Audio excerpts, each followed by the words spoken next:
समस्त को नमस्कार पे आग को हेबाकु थिबा एसएसबी टीजीटी एवं ओस्टेट को लक्ष्य करी आमे जो श्रृंखलाटी आरंभ करिसंती से श्रृंखला रे गोटे दिन आमे संस्कृत शिक्षण एवं अन्य एक दिन रे कवि परिचय को देखुचंती। से श्रृंखला रे आज आमे संस्कृत शिक्षण रो गोटे विषय को देखिबा। प्रथम यूनिट रो तृतीय बिंदु संस्कृत शिक्षाया सुगम कौशलम यही बिंदुटी को आज आम देखा। ता भर गोटे कौशल को आज आम पढ़ा। तेरे चल पिले देखा आज विषय को आम प्रवेश करवा एवं तुम्हें मैंने आम सहित जोड़ी होगापी आमर किसी मध्यम रही व्हाट्सएप टेलीग्राम जो किसी मध्यम रही तुम द्वारा आम सहित जोड़ी पार। ठीक अच्छे पिले तेज चलो आम ए विषय को जा देखा आज विषयटी कौन। ठीक है तो देख संस्कृत शिक्षण निमंते सुगम कौशल आमर जो संस्कृत शिक्षण रही से शिक्षण किसी कौशल रही किसी स्किल्स रही से गुड़िक कौन कौन पिले ना देख से आमर संस्कृत शिक्षण में चारोटी कौशल अच्छी।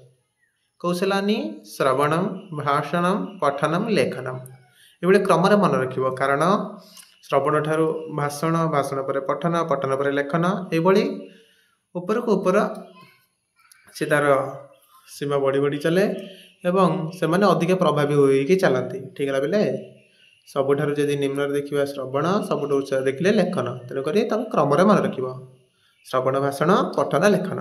ठीक है तेज देख आम श्रवण कौन कौन पढ़ा ना श्रवण कौशल है दुई प्रकार सामान्य श्रवण आ गोटे हूँ चयनात्मक श्रवण।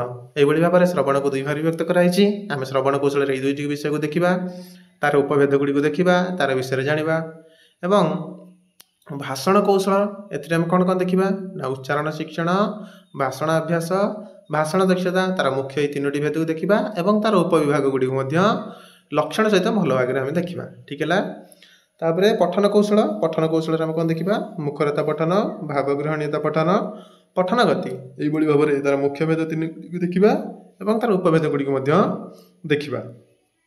तापर लेखन कौशल देखा आम लेखन कौशल लेखन केते प्रकार लेखन रे कौन कौन सब विषय रही देखा।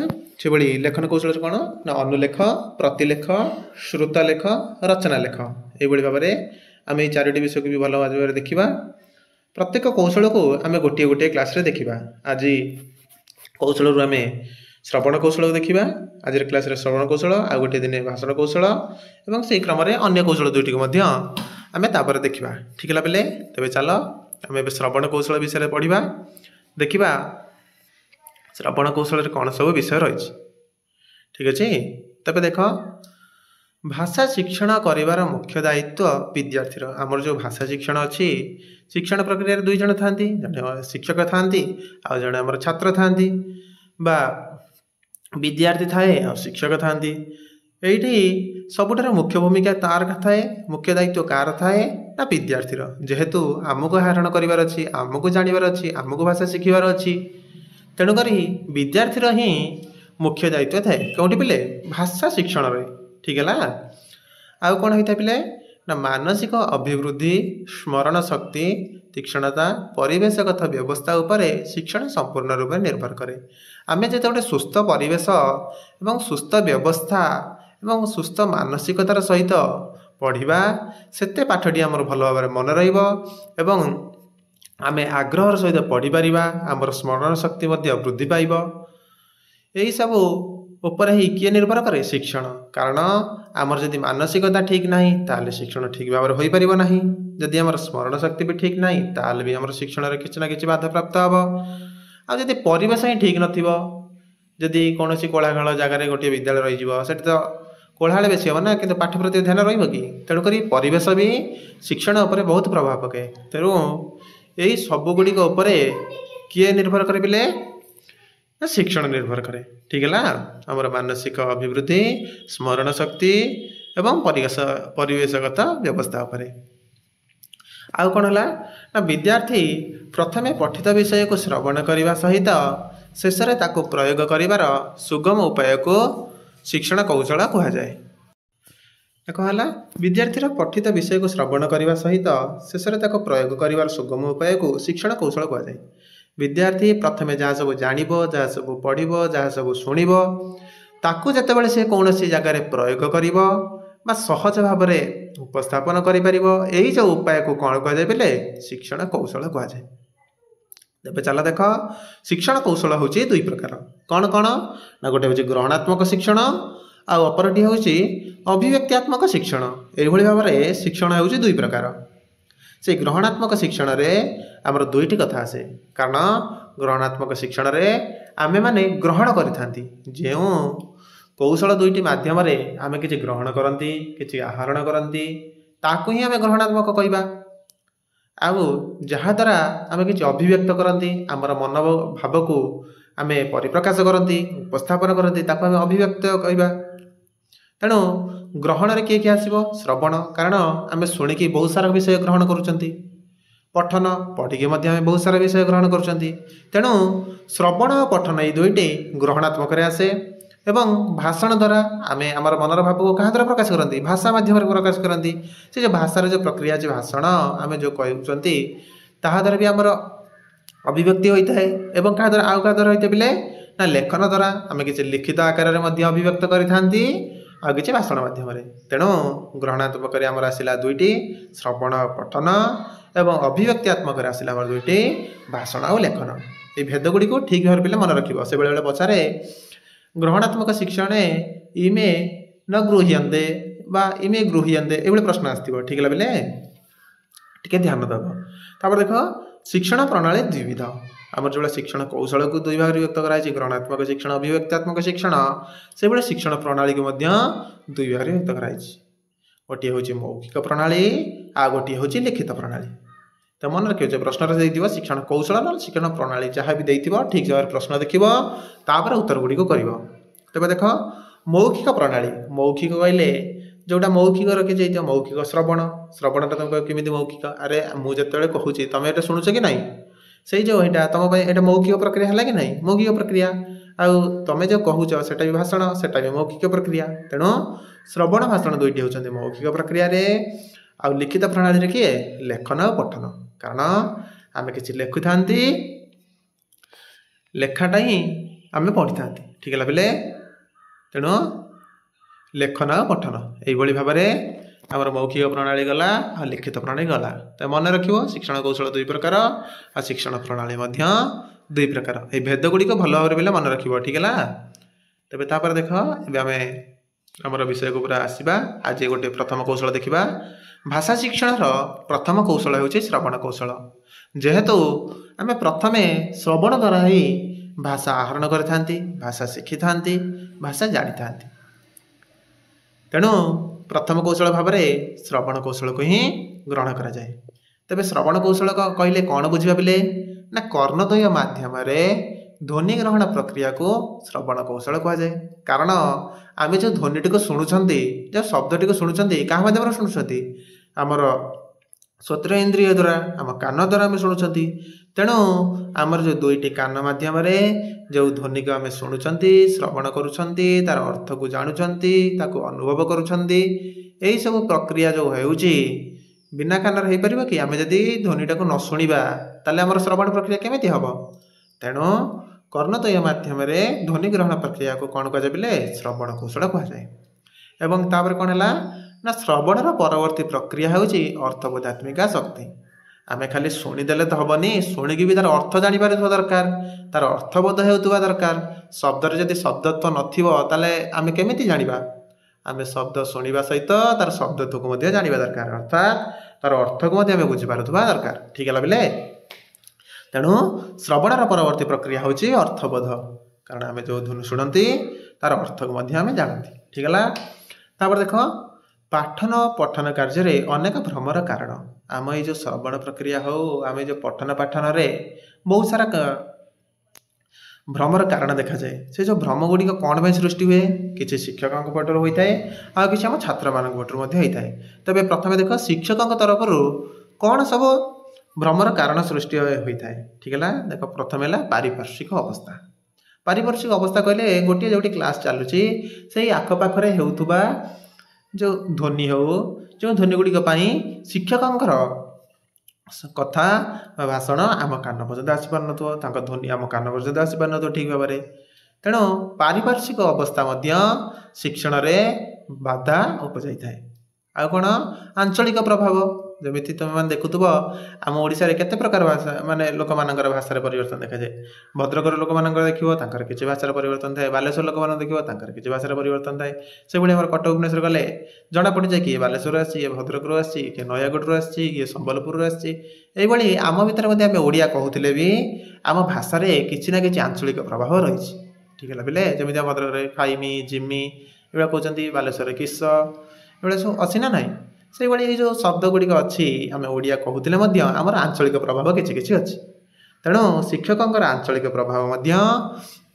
भ्रमर कारण होता है ठीक है तापर देख बाह्य भाषार प्रभाव यदि कौन सी भाषा बाह्य भाषा होता है तार प्रभाव शिक्षण में देखा जाए जहाँद्वारा पिला ठीक भाव में जापारती बाह्य भाषा सहित से परिचित न था जहाँफल ताहा एक भ्रमर कारण होता है आउ कौन पिले शारीरिक अक्षमता जमीती जड़े शिक्षक जदि अच्छा कौन प्रकार शारीरिक अक्षमता अच्छी से ठीक भाव में उच्चारण करना से ठीक भाव में कहीपर ना लिखिपार ना ये किसी शारीरिक अक्षमता भी जब रुहे ताले पठन पाठन में भ्रम सृष्टि होता है आउ कौन ना प्रशिक्षण अभाव आदि बिना प्रशिक्षण में आम जन को युद्ध को छाड़ीदे से सैनिक जाकि कौन युद्ध कर बिना प्रशिक्षित जदि जड़े अध्यापक आसिक आमको पाठ पढ़े ताले से केमी आम पाठ पढ़े केमी बुझा ठीक है तेणु प्रशिक्षण अभाव भी किसी लोग पढ़ाती ना कि प्रशिक्षण अभाव किए पढ़े पारे सेमती भी बहुत कम लोग था जो बिना प्रशिक्षण पढ़े पारती किंतु प्रशिक्षित गोटे अध्यापक जो बड़ी पढ़ाए ताठू जड़े बिना प्रशिक्षित अध्यापक एत सुंदर भाव में पढ़ती ना यहाँ अधिक देखा जाए तेणु प्रशिक्षण अभाव पठन पाठन भ्रमर कारण होता है ठीक है पिले कारण से विषय गुड़ी को ठीक भाव में उपस्थापन करपारती ना परिचालना करपारती ना ठीक है तेज तापर देख ये गला आम शिक्षकों पटू कौन कौन सब भ्रमर कारण ए छात्र पट देखा छात्र पटू कौन सबुठ मुख्य है अज्ञानता पिला मानकर अज्ञानता ही भ्रमर मुख्य कारण होता है तापर कौन ना पारिवारिक अवहेला पिलाटी विद्यालय ठीक भाव में पढ़ुव किंतु घरे गला बेलू से अवहेला देव से ठीक भाव ध्यान दौ नथुव शुणु नथुव जानु नथुव पढ़ु नथुव यही सब पारिवारिक अवहेला कौन कार्य नियोजित कराउथुव जहाँद्वारा से पाठ ध्यान दौ नथुव यही सब पारिवारिक अवहेला जो पठन पाठन में भ्रम देखा जाए ठीक है पिले तेरे ये गला पठन पाठन भ्रम ए तापर विषय को देख श्रवण कौशल विकास उपाय ये सब भ्रमर कारण में देखिले आम क्या द्वारा श्रवण कौशल विकास करें कौन कले श्रवण कौशल विकास हो देखिबार अच्छे कि ना तेज देख संस्कृत भाषार उच्चारण में परिलक्षित शब्दावलीर पुनः पुनः निराकरण कौन पिले आम संस्कृत भाषा एमती एक भाषा जहाँ वैज्ञानिक भाषा अटे आम पढ़ी एक वैज्ञानिक भाषा ये एक प्राचीन भाषा ये आम संयोगकारी भाषा ये जानते आ संस्कृत एमती एक भाषा तार प्रत्येक ध्वनि वैज्ञानिक संबद्ध होता है व्याकरण निबद्ध होता है तार ध्वनि नियम को सी आश्रय करता है टिके जदि आम भूल उच्चारण करवा ताले अर्थ रे परिवर्तन देखा तेणु भाषा उच्चारण में परिलक्षित शब्दावलीर पुनः पुनः निराकरण करने दरकार जो सब भूल उच्चारण आम द्वारा होमें सुधारिबा दरकार ठीक है सबुठ आम बेसी उच्चारण भूल कौटी बोले आमर जो अच्छी श श स ये जो आम तीनोटी सकार अच्छी सवर्ण अच्छी से उच्चारण में आमर बहुत दोष हुए आ व ब ये दुईटर उच्चारण में बहुत दोष लक्षित हुए तेणु आम उच्चारण आगे पुनः पुनः निराकरण कर आवश्यकता अच्छे तापर कौन शिक्षकों शुद्ध उच्चारण शिक्षक जिते शुद्ध कर उच्चारण करेंगे आम से ठीक भाव में ध्वनि की शुणी पार एवं तार अर्थ गुड़ी को जापर तेणु शिक्षकों शुद्ध उच्चारण द्वारा भी आम श्रवण कौशल विकास होता है कारण पिला शुणिकी ही भाषा शिखे से शुणी शुणी जो भाषा शिखब से ही कहपर देख पिले मानसिक भारसाम्यर सुरक्षा खाली शिक्षकों नुहे उभयंकर मानसिक भारसाम्यर सुरक्षा पाइबा दरकार ଶିକ୍ଷକଙ୍କର ଛାତ୍ରଙ୍କର ମଧ୍ୟ। ଠିକ୍ ହେଲା। ଉଭୟଙ୍କର ମାନସିକ ଭାରସାମ୍ୟ ଠିକ୍ ଥିଲେ ଶ୍ରବଣ କୌଶଳର ମଧ୍ୟ ବିକାଶ ହୋଇପାରିବ। ଆଉ କ'ଣ ନା ପରିଦର୍ଶିତ ଭ୍ରମର ସଂଶୋଧନ। ଆମ ଶ୍ରବଣ ସମୟରେ ଯେଉଁଠି ଗୋଟିଏ ଆମ ଦୋଷ ଦେଖାହେଲା ସେ ଦୋଷକୁ ସଙ୍ଗେ ସଙ୍ଗେ ଆମକୁ ନିବାରଣ କରିବାର ଅଛି, ତା'ର ସଂଶୋଧନ କରିବାର ଅଛି, ଯାହାଦ୍ୱାରା ଗୋଟିଏ ସୁନ୍ଦର ଶ୍ରବଣର ରୂପ ମିଳିପାରିବ। ଆଉ କ'ଣ ଏହିସବୁ କରିବା ପାଇଁ ଆମକୁ କ'ଣ କ'ଣ କରିବାକୁ ପଡ଼ିବ ନା ବାରମ୍ବାର ଅଭ୍ୟାସ କରିବା। ଆମେ ଦେଖିବା କି କେଉଁ ବର୍ଣ୍ଣଟା ଆମର ଉଚ୍ଚାରଣ ଠିକ୍ସେ ହେଉନି, କେଉଁଥିପାଇଁ ସେ କହୁଛନ୍ତି ଏଇଟା ଠିକ୍ସେ ତୁମେ କହିପାରିଲନି, ଏଇଠି ଉଚ୍ଚାରଣ ଭୁଲ ହେଲା। ଆମେ ସେ ବର୍ଣ୍ଣଟିକୁ ବାରମ୍ବାର ଉଚ୍ଚାରଣ କରିବା, ଅଭ୍ୟାସ କରିବା କି କେମିତି ଆମେ କହିବା। ଠିକ୍ ହେଲା ପିଲେ। ତାଦ୍ୱାରା ବାରମ୍ବାର ଅଭ୍ୟାସ ଦ୍ୱାରା ମଧ୍ୟ ସେଇ ଦୋଷ ଗୁଡ଼ିକର ପରିହାର ହୋଇପାରିବ। ଆଉ କ'ଣ ନା ଧ୍ୱନି ତତ୍ତ୍ୱ ବିଷୟରେ ଯଥୋଚିତ ଜ୍ଞାନର ଆହରଣ ଓ ବିତରଣ କରିବା। ଏ ଯେଉଁ ଧ୍ୱନି ତତ୍ତ୍ୱ ରହିଲା, ଆମର ଯେଉଁ ପ୍ରୟତ୍ନ ଗୁଡ଼ିକ ଅଛି କିମ୍ବା ଉଦାତ୍ତ ସ୍ୱରିତ ଆମର ଯେଉଁ ଅଛି ଅନୁଦାତ୍ତ, ଏଇସବୁ ଯେଉଁ ଅଛି ସବୁ ନିୟମ ଗୁଡ଼ିକ, ଧ୍ୱନିର ଯେଉଁ ରୂପ ଗୁଡ଼ିକ ଅଛି ତା'ର ତତ୍ତ୍ୱ ଗୁଡ଼ିକୁ ବୁଝି ଆମକୁ ଠିକ୍ ଭାବରେ ଉଚ୍ଚାରଣ କରିବାର ଅଛି। ସେହି ହିସାବରେ ଯଥୋଚିତ ଜ୍ଞାନର ଆହରଣ କରିବାର ଅଛି ଆଉ ବିତରଣ ମଧ୍ୟ କରିବାର ଅଛି। ଆମେ ଯେତେ ଠିକ୍ ଭାବରେ ଜ୍ଞାନର ଆହରଣ କରିବା ସେହି ହିସାବରେ ଆମେ ଠିକ୍ ଭାବରେ ଜ୍ଞାନର ବିତରଣ ମଧ୍ୟ କରିପାରିବା। ତେଣୁ ଏହିସବୁ କରିବା ଦ୍ୱାରା କ'ଣ ହେବ ନା ଶ୍ରବଣର ମଧ୍ୟ ବିକାଶ ହୋଇପାରିବ। ଆଉ କ'ଣ ନା ଯୁକ୍ତାକ୍ଷର ସ୍ପଷ୍ଟ ଭାବେ ଉଚ୍ଚାରଣ କରିବା। ଆମ ଯେଉଁ ଯୁକ୍ତାକ୍ଷର ଗୁଡ଼ିକ ଅଛି ସେ ବର୍ଣ୍ଣ ଗୁଡ଼ିକୁ ଠିକ୍ ଭାବରେ ଉଚ୍ଚାରଣ କରିବା, ଯାହାଦ୍ୱାରା ମଧ୍ୟ ଶ୍ରବଣର ବିକାଶ ହୋଇପାରିବ। ତେବେ ଦେଖ, ଏବେ ଆମେ ପଢ଼ିବା ଶ୍ରବଣ କୌଶଳ କେତେ ପ୍ରକାର ନା ସାମାନ୍ୟ ଶ୍ରବଣ, ଆଉ ଗୋଟିଏ ହେଉଛି ଚୟନାତ୍ମକ ଶ୍ରବଣ। ତ ମନେ ରଖିବ ଶ୍ରବଣ କେତେ ପ୍ରକାର ସେ ପଚାରିବ, ଏ ଭିତରୁ ଶ୍ରବଣରେ କେଉଁଟା ଯାଉନାହିଁ ଅପସନ୍ରେ ଥିବ, କେବଳ ସାମାନ୍ୟ ଶ୍ରବଣ ଦେଇଥାଇପାରେ ନ ଚୟନାତ୍ମକ ଶ୍ରବଣ ଦେଇଥାଇପାରେ। ତୁମେ ସେଠି ଦେଖିବ କି ଶ୍ରବଣ କୌଶଳ ଭିତରେ କିଏ ଯାଉନି ବା କିଏ ଯାଉଛି, ଲକ୍ଷ୍ୟ କରିବ। ତେବେ ଶ୍ରବଣ କୌଶଳ ହେଲା ଦୁଇ ପ୍ରକାର, ଗୋଟିଏ ହେଉଛି ସାମାନ୍ୟ ଶ୍ରବଣ, ଅପରଟି ହେଉଛି ଚୟନାତ୍ମକ ଶ୍ରବଣ। ତେବେ ଦେଖ ପିଲେ, ଏବେ ଆମେ ସେ ଦୁଇଟିକୁ ତା'ର ଉପଭେଦ ଗୁଡ଼ିକୁ ମଧ୍ୟ ଦେଖିବା। ଆମେ ମୁଖ୍ୟଭେଦ ଦୁଇଟି ଜାଣିଲେ, ତା'ର ଉପଭେଦ ଗୁଡ଼ିକୁ ବି ଠିକ୍ ଭାବରେ ଜାଣିବାର ଅଛି। ତେବେ ଚାଲ ପ୍ରଥମେ ଦେଖ ସାମାନ୍ୟ ଶ୍ରବଣ। ଏ ଯେଉଁ ସାମାନ୍ୟ ଶ୍ରବଣ ଇଏ ହେଉଛି 5 ପ୍ରକାର। ଆଉ ଚୟନାତ୍ମକ ଶ୍ରବଣ କେତେ ପ୍ରକାର ପିଲେ? ସିଏ ବି ମଧ୍ୟ 5 ପ୍ରକାର। ତେବେ ଦେଖ ସାମାନ୍ୟ ଶ୍ରବଣ ଯେଉଁ 5 ପ୍ରକାର ରହିଲା, ସେ 5 ପ୍ରକାର କ'ଣ କ'ଣ ନା ପ୍ରଥମ ହେଉଛି ପର୍ଯ୍ୟାପ୍ତ ଶ୍ରବଣ, ଶାନ୍ତଚିତ୍ତ ଶ୍ରବଣ, ଏକାଗ୍ର ଶ୍ରବଣ, ଅନୌପଚାରିକ ଶ୍ରବଣ ଏବଂ ବାଧାହୀନ ଶ୍ରବଣ। ଠିକ୍ ହେଲା ପିଲେ। ଏଇଭଳି ଭାବରେ 5 ପ୍ରକାର ଶ୍ରବଣ ହେଲା ଆମର। ତେବେ ପ୍ରଥମେ ଦେଖ ପର୍ଯ୍ୟାପ୍ତ ଶ୍ରବଣ। ଆମ ଯେଉଁ ପର୍ଯ୍ୟାପ୍ତ ଶ୍ରବଣ ଆସିଲା, ପର୍ଯ୍ୟାପ୍ତ ଶ୍ରବଣ କ'ଣ ହେଲା ପିଲେ ନା ଗୋଟିଏ ବିଷୟକୁ ବହୁବାର ଉତ୍ତମ ଭାବେ ଶ୍ରବଣ କରିବା। ଯେକୌଣସି ବା ବିଷୟ ହେଉ, ଆମେ ଯଦି ସେ ବିଷୟଟିକୁ ବାରମ୍ବାର ଶୁଣିବା, ବହୁବାର ଶୁଣିବା ଦ୍ୱାରା ଆମେ ସେ ବିଷୟଟିର ପରିପକ୍ୱ ହୋଇଯିବା, ଆମେ ସେ ବିଷୟଟିକୁ ଠିକ୍ ଭାବରେ ବୁଝିପାରିବା, ଜାଣିପାରିବା। ଥରେ ଆମେ ବିଷୟଟିକୁ ବୁଝିଗଲେ ଆଉ ତାକୁ ଶୁଣିବାର ଆବଶ୍ୟକତା ଆମକୁ ପଡ଼ିବ ନାହିଁ। ସେତେବେଳେ ଆମକୁ ପର୍ଯ୍ୟାପ୍ତ ରୂପରେ ଆମକୁ ଜଣାପଡ଼ିଯାଏ, ଆମେ ଜାଣିଛେ ହଁ ମୁଁ ଏଇ କଥାଟିକୁ ଠିକ୍ ଭାବରେ ଜାଣିଛି, ତୋର ଆଉ କହିବାର ଆବଶ୍ୟକତା ନାହିଁ। ବେଳେ ବେଳେ କୁହନ୍ତି କି ନାହିଁ, ସେହିସବୁ ସ୍ଥଳରେ କ'ଣ ହୁଏ ନା ପର୍ଯ୍ୟାପ୍ତ ଶ୍ରବଣ, ଯେତେବେଳେ ଆମର ଶ୍ରବଣଟି ବହୁତ ଥର ହୋଇଥାଏ। ଠିକ୍ ହେଲା। ତାପରେ ଦେଖ କ'ଣ ଦ୍ୱିତୀୟରେ ଆସିଲା ଆମର ଶାନ୍ତଚିତ୍ତ ଶ୍ରବଣ। ଶାନ୍ତଚିତ୍ତ ଶ୍ରବଣ କ'ଣ ପିଲେ ନା ମନକୁ ଧୀର ସ୍ଥିର କରି ଶ୍ରବଣ କରିବା ବା ଇନ୍ଦ୍ରିୟକୁ ଏକାଗ୍ର କରି ଶ୍ରବଣ କରିବା, ପାଠ୍ୟବସ୍ତୁ ପ୍ରତି ଏକାଗ୍ରତା ରଖିବା। କ'ଣ ହେଲା ନା ଆଗେ ମନକୁ ଆମେ ଧୀର ସ୍ଥିର କରି ଶ୍ରବଣ କରିବା ଏବଂ ଆମ ଇନ୍ଦ୍ରିୟ ଗୁଡ଼ିକୁ ଏକତ୍ରିତ କରି ପାଠ୍ୟବସ୍ତୁ ପ୍ରତି ଏକାଗ୍ରତା ରଖିବା। ସେ ଯେକୌଣସି ବିଷୟ ହେଉ, ଆମେ ଯେତେ ଶାନ୍ତ ହୋଇ ଶୁଣିବା, ଆମ ମନକୁ ଯେତେ ଏକାଗ୍ର କରି ଶୁଣିବା, ଆମର ବିଷୟ ଗୁଡ଼ିକ ସେତେ ସ୍ୱଚ୍ଛ ଭାବରେ ଆମର ଆହରଣ ହୋଇପାରିବ। ଆମେ ଭଲ ଭାବରେ ବିଷୟ ଗୁଡ଼ିକୁ ଜାଣିପାରିବା। ତେଣୁ ମନକୁ ଧୀର ସ୍ଥିର କରି ଶ୍ରବଣ କରିବା ହେଉଛି ଶାନ୍ତଚିତ୍ତ ଶ୍ରବଣ। ସେଥିପାଇଁ କ'ଣ କୁହାଯାଇଛି ବୋଲେ, ଆମେ ଯେତେ ଶ୍ରଦ୍ଧାର ସହିତ ଶୁଣିବା ସେତେ ଆମର ଜ୍ଞାନ ଭଲ ଭାବରେ ପାରିବ। ଏଠି ଗୋଟେ ଉକ୍ତି ଅଛି ଦେଖ, ଶ୍ରଦ୍ଧାବାନ ଲଭତେ ଜ୍ଞାନମ୍ ତତ୍ପରସ ୟତେନ୍ଦ୍ରିୟ ଜ୍ଞାନମ୍ ଲବ୍ଧ୍ୱା ପରା ଶାନ୍ତି ମଚିରେଣାଧି ଗଚ୍ଛତି। ଏଭଳି ଶାନ୍ତଚିତ୍ତ ଶ୍ରବଣରେ ଏଇ ଯେଉଁ ଶ୍ଲୋକ ଗୁଡ଼ିକ ରହିଲା ବେଲେ ଏ ଶ୍ଲୋକ ଗୁଡ଼ିକୁ ଟିକେ ମନେ ରଖିବ, କାରଣ ସେ ଶ୍ଲୋକ ଖଣ୍ଡ ଗୁଡ଼ିକ ଦେଇକି ପଚାରିବ କିଏ କେଉଁ ଶ୍ରବଣରେ ଆସୁଛି। ଠିକ୍ ହେଲା। ତାପରେ ଦେଖ ଏକାଗ୍ର ଶ୍ରବଣ। ଏକାଗ୍ର ଶ୍ରବଣ କ'ଣ ନା ଶିକ୍ଷକଙ୍କ ସମ୍ମୁଖରେ ବସି ଇନ୍ଦ୍ରିୟଙ୍କୁ ଶାନ୍ତ କରି ଯାହା ଶ୍ରବଣ କରିବା। ଏଠି ଦେଖ, ଏଠି ବି ଇନ୍ଦ୍ରିୟକୁ ଶାନ୍ତ କରି ଏକାଗ୍ର କରି ଶ୍ରବଣ କରିବାର ଅଛି। ଏଠି ଶାନ୍ତଚିତ୍ତ ଶ୍ରବଣ ତୁମର କୌଣସି ସ୍ଥାନରେ ବି ହେଇପାରିବ। ଆମେ କୌଣସି ବିଷୟକୁ ଶୁଣିଲା ବେଳେ ଶାନ୍ତ ମନରେ ଶୁଣିବା, मुझे शांत हो शुणी मोर विषय से दृढ़ हम मुझे भल भाव बुझीपारि। एकाग्र श्रवण में टिके मात्र कंडीशन रही जाऊँगी कि आम जनक कथा को शुणा। ये शिक्षक देते ना कौन कार सम्मुखें थी कई जन गुरुजन कहते सम्मुखें बसिक आम एकाग्र कर लक्ष्य कर जो शुणुवा कथा को ठीक भाव शुणुवा से शिक्षकों सम्मुखें बसी इंद्रिय को शांत कर श्रवण करवा। शिक्षक किसी कथा उपस्थापन करें कथार एकाग्र हो शुणुंट यहाँ एकाग्र श्रवण से कहला संकल्प प्रभवान कामान त्यक्ता सर्वान शेषतः मनसैवेन्द्रिय ग्रामम विनियम्य समन्ततः। यही भाव में एकाग्र श्रवण देखिले आम 3टी श्रवण देखिले पर्याप्त श्रवण शांतचित श्रवण एकाग्र श्रवण।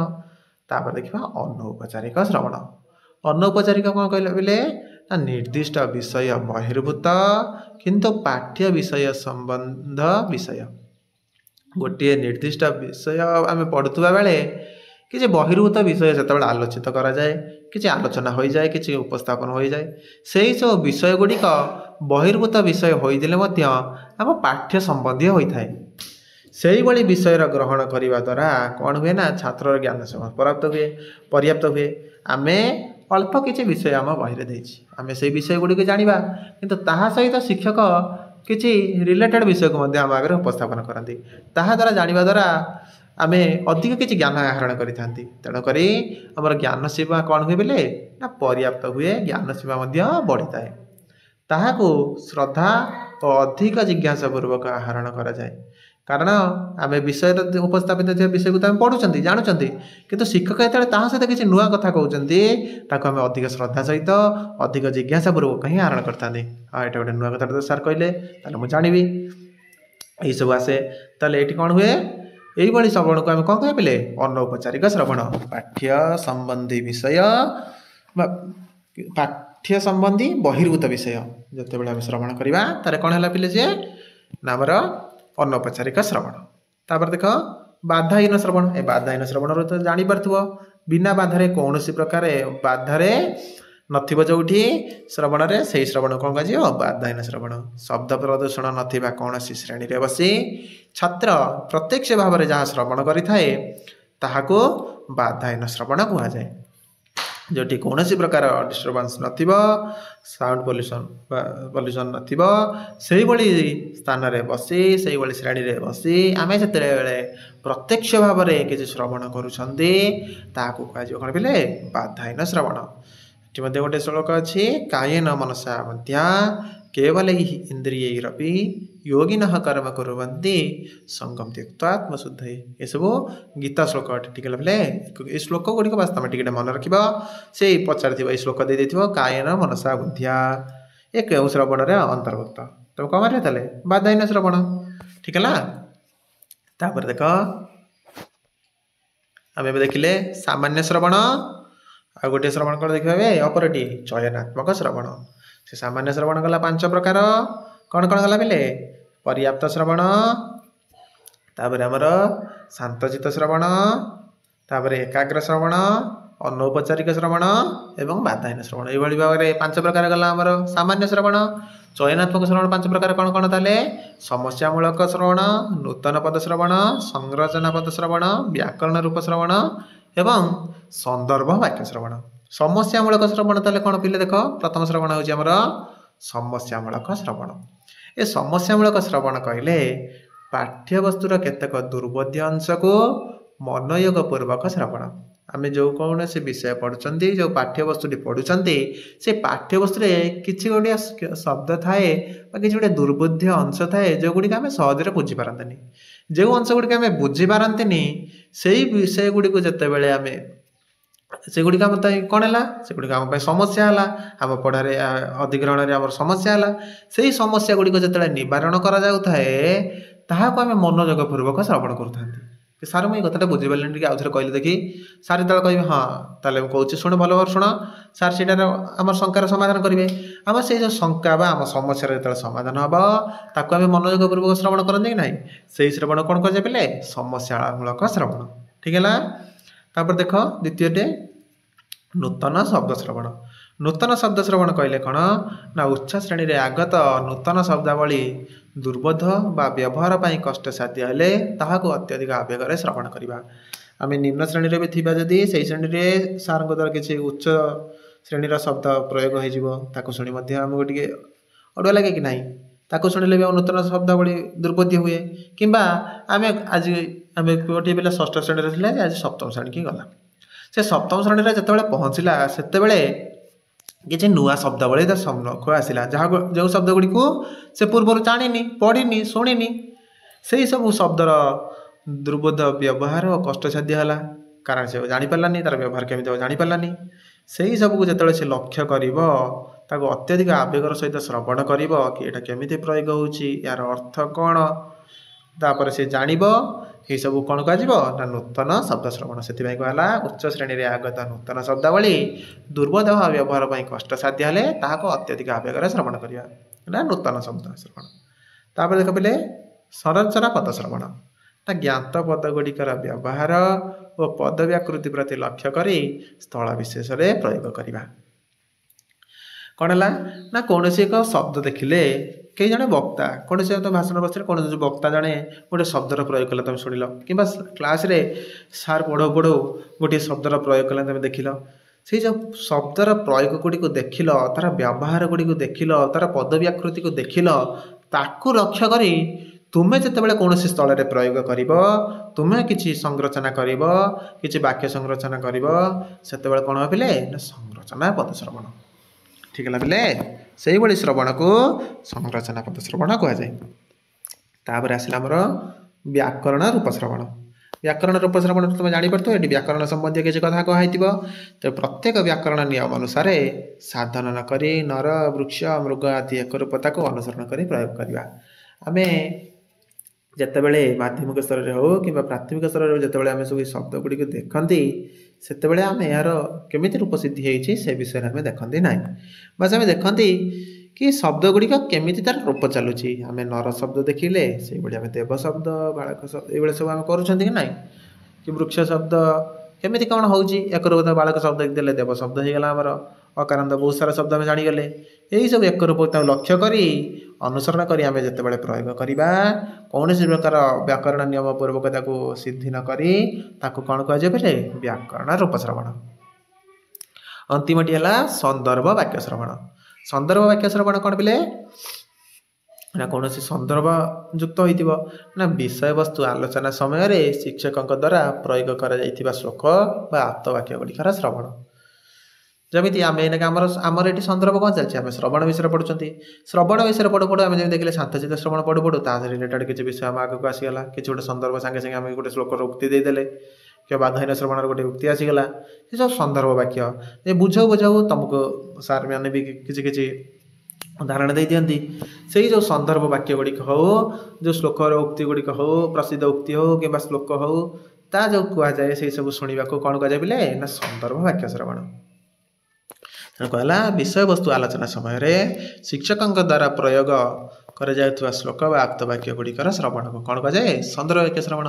यही भाव में आम आज शिक्षण कौशल को देखिले एवं से शिक्षण कौशल आम आज श्रवण कौशल को देखिले। श्रवण कौशल कहले कौन तार भेद गुड़िक कौन कौन से भेद गुड़िकर लक्षण कौन कौन केउठी केउ प्रकार श्रवण हुए ताको मध्य आम जानिले ठीक है पिले। आम सबु बेले केमिति शिखते पिले लर्न फ्रॉम योर मिस्टेक्स प्रथम आम किसी ना कि भूल करती आम से भूल ही आम शिखा दरकार।